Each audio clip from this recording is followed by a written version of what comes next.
جو یو کے ٹائمز کے ایڈیٹر ہیں. آپ کو باقاعدہ ایک نہیں انہوں نے مجھے انویٹیشن ٹیلی فون پہ ریگارڈنگ کہ وہاں ہمارا ایک فنکشن ہو رہا ہے تو وہاں تشریف لائیے گا.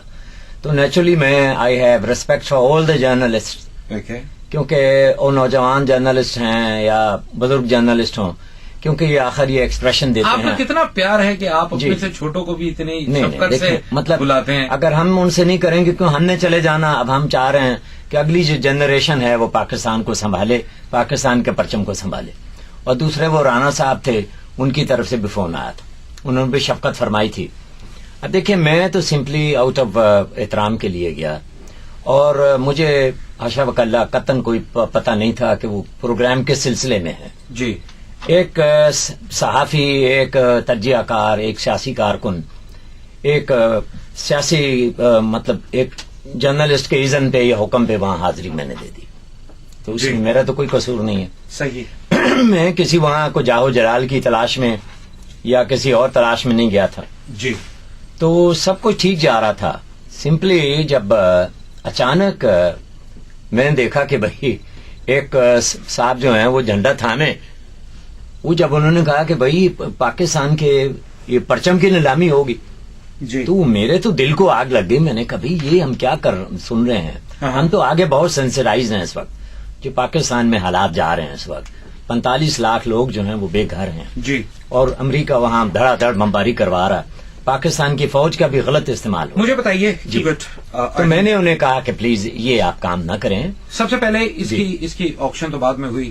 جی وہاں پر جو ایک لیکچر دیا گیا اس فلیگ کے بارے میں کچھ چاہوں گا کہ آپ کچھ ہمیں وہ بات بتائیے کہ کیا وہاں پر کیا نام کے اس جھنڈے کے بارے میں لوگوں کو کس طرح سے پمپ اپ کیا گیا اور آکشن وغیرہ وہ کیا الفاظ تھے.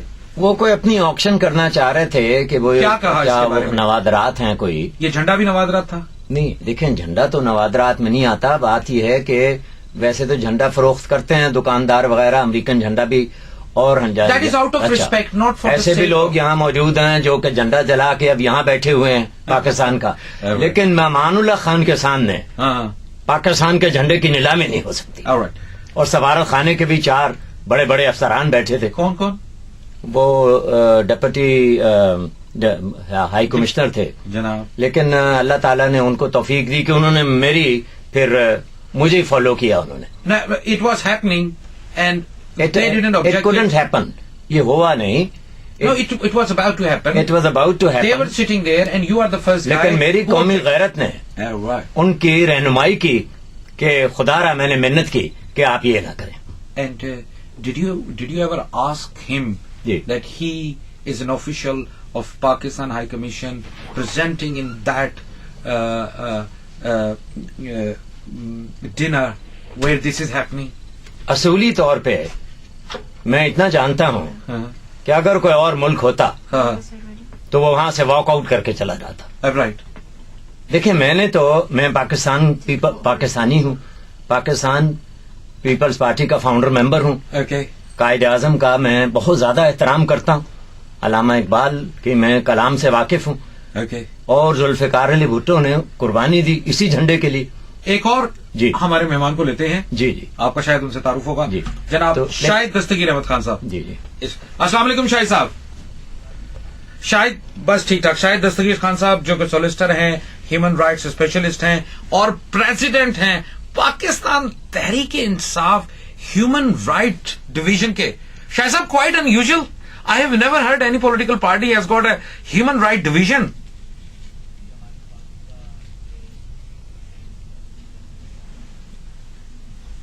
I think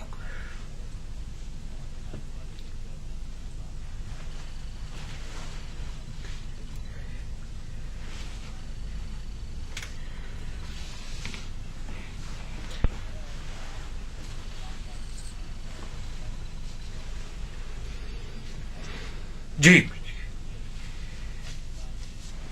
I think very good point.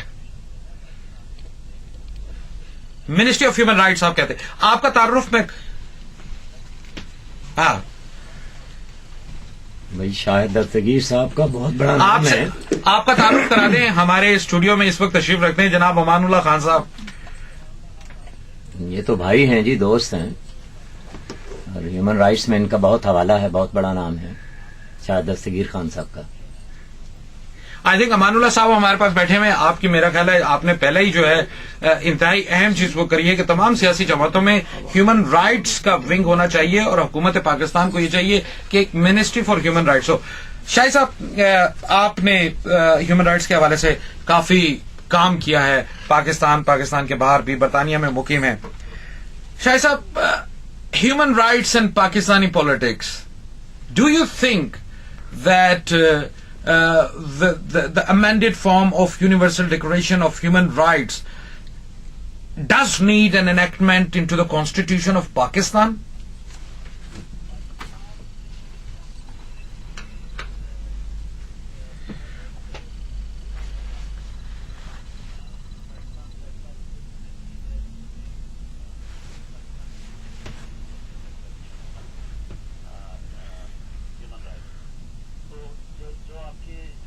Declaration ہے اس پہ تو سگنیٹری ہے 1948 کی جو ڈکلریشن ہے، اس میں بہت سارے ممالک، تقریباً تمام ہی ممالک سگنیٹری ہیں.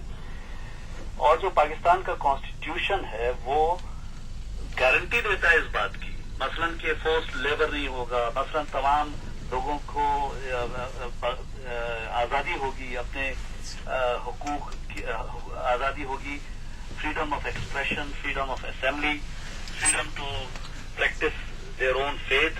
یہ تمام فریڈمز جو ہیں پاکستان کے کانسٹیٹیوشن میں شامل ہیں، لیکن امپلیمنٹیشن نہیں ہوتی. Okay. اور یہ جو امپلیمنٹیشن ہے اس کے لیے ضروری ہے کہ ایسے ادارے بنائے جائیں جو کہ یہ انشور کریں کہ عوام کو ان کے حقوق ملتے ہوں اور عوام اپنے آپ کو سیکیور محسوس کریں. اس وقت عوام جو ہے وہ بہت پریشانی کا شکار ہیں. امان اللہ خان صاحب کچھ کہنا چاہتے ہیں؟ امان اللہ خان صاحب آپ سے کچھ کہنا چاہتے ہیں؟ جی، اصولی طور پہ اس وقت جی بات یہ ہے کہ پاکستان کی پارلیمنٹ جو ہے، جی جی یہ تو کنگ جان کے زمانے کی پارلیمنٹ ہے. پاکستان کی پارلیمنٹ اس وقت ربر اسٹمپ پارلیمنٹ ہے. تمام اختیارات 17ویں امینڈمنٹ کے تحت وہ صدر کے پاس ہیں یا امریکن سفیر کے پاس ہیں. امریکن سامراج اس وقت وہاں کا سپریم کمانڈر ہے. Okay. اور پاکستان کی فوج جس کو کہ ٹیکس میرا باپ دیتا رہا، میں دیتا رہا، ہمارے عوام دیتے ہیں، وہ پاکستان کی فوج جو ہے پینٹاگون کو فالو کر رہی ہے. Okay. شاہد صاحب آن لائن ہیں، جی. آپ یہاں پر موجود ہیں، آپ جی. سب لوگ خوش قسمتی سے برطانیہ میں موجود ہیں. جی. آپ سب کی قدر مشترک پاکستان اور پاکستان کی عوام ہے. جی. rather than we are again going back and back and back اور یہ کرے، کیوں ایک موومنٹ پھر سے طرح نہیں پکڑتی؟ شاہد صاحب، why can't we be able now the people those who live in Britain، Pakistan سے جن کا تعلق ہے، why can't we initiate a Pakistan of 21st century؟ اس کے لیے ضروری ہے کہ آپ کو سب سے پہلے اپنی پہچان، آئیڈینٹی بنانی پڑتی ہے. جی. اور وہ آئیڈینٹی کے لیے آپ کے لیے بہت ضروری ہے کہ آپ کی انٹرنیشنل کمیونٹی میں کوئی جگہ بنے. جیسے ابھی امان اللہ خان صاحب بات کر رہے تھے، بالکل ٹھیک بات تھی ان کی کہ پاکستان کی پارلیمنٹ ان افیکٹو ہے. پاکستان میں جو ایک نظام ہے وہی جنرل مشرف صاحب کے پاس جو اختیارات تھے، ایک جنرل کے پاس وہی اب پریزیڈینشل اختیارات جو ہیں. میں ایگری کرتا ہوں، اس کا زیادہ زوردار تسلسل ہے. خان صاحب بالکل ٹھیک کہہ رہے ہیں. تو اس کے لیے ضروری یہ ہے کہ پاکستانی لوگ جو باہر ہیں جی، وہ ایک کوئی تھنک ٹینک قسم کا بنائیں یا اس طرح کی یا اپنی تنظیمیں بنائیں جن میں. خان صاحب آپ کیا کہتے ہیں؟ شاہد صاحب نے 2 پوائنٹ ابھی تک عرض یہ ہے، ڈو وی نیڈ، میں اپنے ملک کو مریض تو نہیں کہنا چاہتا، لیکن صحت مریض جو ہے وہ پاکستان میں خراب ہے. اور جاگیردار، سرمایہ دار، نوکر شاہی اور بڑے فوجی افسر اور پلس امریکن سامراج، اس وقت اپوزیشن جو ہے، میں فرینڈلی اپوزیشن میں بلیو نہیں کرتا. Right, okay. نہیں، دیکھیں، کرنسی فیک نہیں ہونی چاہیے. اس وقت وہ لوگ جو پارلیمنٹ سے باہر ہیں وہ صحیح اپوزیشن کر رہے ہیں. اس میں عمران خان صاحب ہیں، جماعت اسلامی ہے. حالانکہ میرے جماعت اسلامی کے ویوز میں فرق ہے، لیکن وہ جہاں سامراج کی مخالفت کریں گے. ٹھیک ہے. اب اس وقت فوری طور پہ یہ فوج کشی بند کریں. چلے. شاہد صاحب، میں آپ سے سوال کرنا چاہوں گا ہیومن رائٹس کے حوالے سے.